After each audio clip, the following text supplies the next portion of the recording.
Hey Lennies and bunny lovers, welcome back to the channel. Lorelai here. Today we are doing the reality versus the expectations of owning a bunny.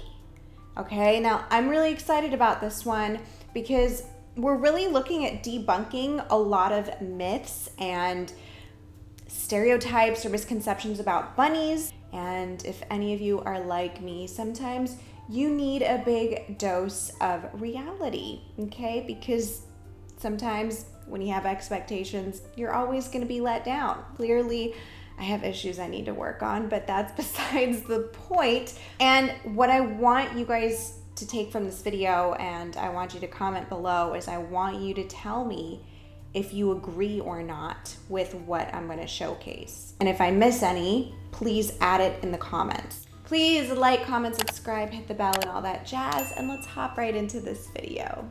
So the first expectation of owning a bunny is you can keep them in a cage all day because they're cage animals. Now for the past like 8+ years, I've been peeling back this stereotype on this channel, and I think it's working because if you look at all the bunnies on Instagram now, they're all free roaming bunnies. I don't know anybody that keeps their bunny in a cage except for maybe somebody who's really uneducated. But I feel like if you have the internet now, it's kind of common knowledge that bunnies don't belong in cages. The reality is that rabbits need a lot of exercise. They can do okay in like a large puppy pen or a little room to themselves, or you can give them free range of your home as long as you bunny proof. So those are pretty much your options when it comes to rabbit housing.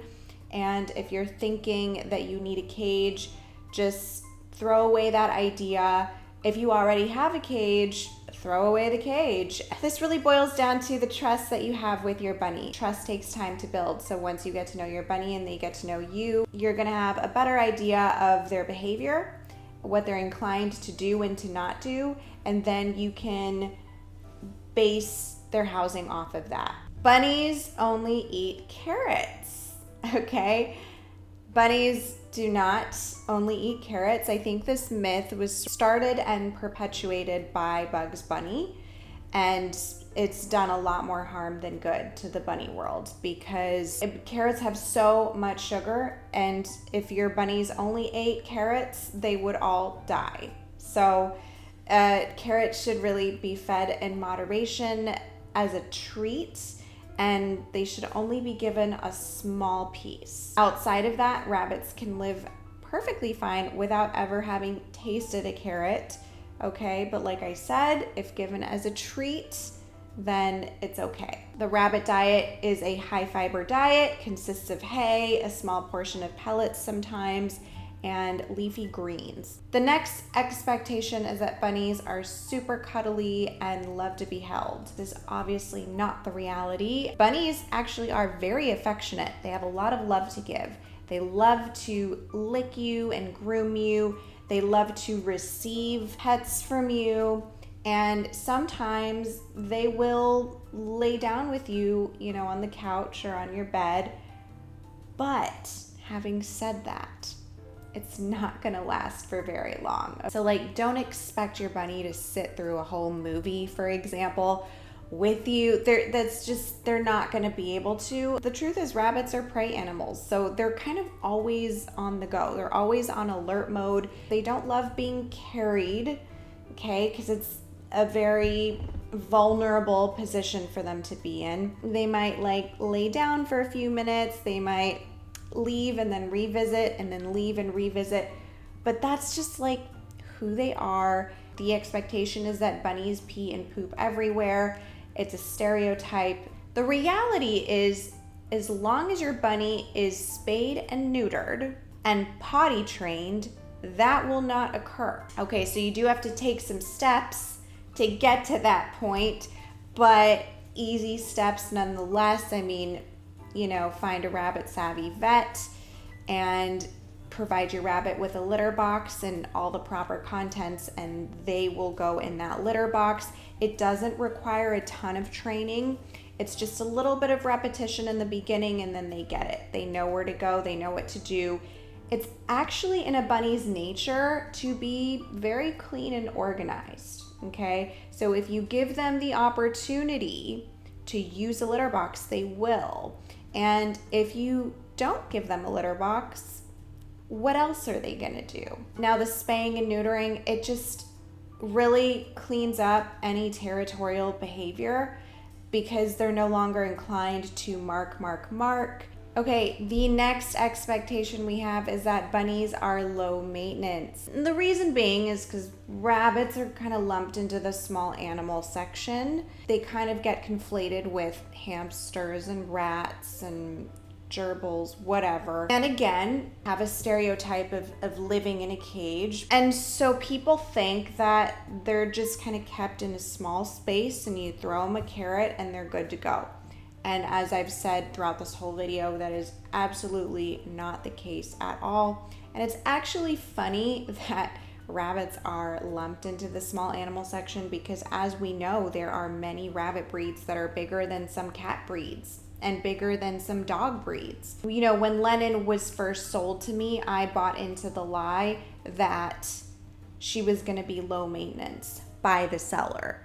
And I thought it was just gonna be like really easy. I wasn't gonna have to walk her like a dog, you know, all these things. But the truth is that there were other things I was gonna have to do that, yeah, I don't have to do with a dog, but still probably the same amount of tasks as owning a dog. Bunnies, they need a lot of care. They need a lot of supervision. They're very fragile. Now, having said all that, at a certain age, okay, so maybe when your bunny hits senior status, they're more mature, they're way more mellow, they're not as destructive, they are lower maintenance than ages 1 through 5. I will say that, I will give them that. The next expectation is that rabbits smell bad. They actually don't smell bad at all. The reality is they don't have an odor, at least not one that is super recognizable by the human nose. Their fur smells like nothing. They don't have bad breath. They're very, very clean animals because they groom themselves 100 times a day, so you don't even have to bathe them. Does their waste smell bad? Maybe the urine a little bit, just like any animal. The actual poop should be odorless because it's really just hay and veggies. They eat a very, very clean diet. And if your bunny is oddly dealing with some kind of odor, that could be a sign of a deeper health issue. So in that case, I would recommend going to the vet to figure out where that odor is coming from. The next expectation is the absence of hay. I didn't really know how to word this, but most people, when they first get a bunny or they're thinking about getting a bunny, have no idea that the next 10 to 12 years are going to consist of sweeping and vacuuming hay every single day. I didn't realize that hay was such a big part of their diet before I got a bunny, and I say this in all my videos. Once you get a bunny, you are marrying into the hay, all right? So the hay comes with the bunny no matter what. It's the biggest part of their diet. You will always have to get hay, refill hay. It's messy, it's ugly, it sucks. Nobody in their right mind likes dealing with hay.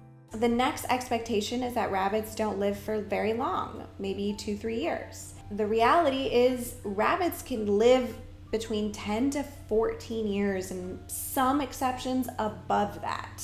They used to live like 2 to 3 years when they were kept in cages and solely fed carrots, but that is no longer. Okay, a free roaming rabbit living indoors with a right diet and the right affection should have a very, very long life. So that is why when you get a bunny, do your research. Make sure that you are able to make that commitment, because nothing is worse than getting a bunny, dumping the bunny a few months later or a couple years later. There's so many bunnies at the shelter, dumped on the street, etc., that are unwanted by people who could not make that commitment. So don't be one of those people. And finally, the expectations are that rabbits are good for small children.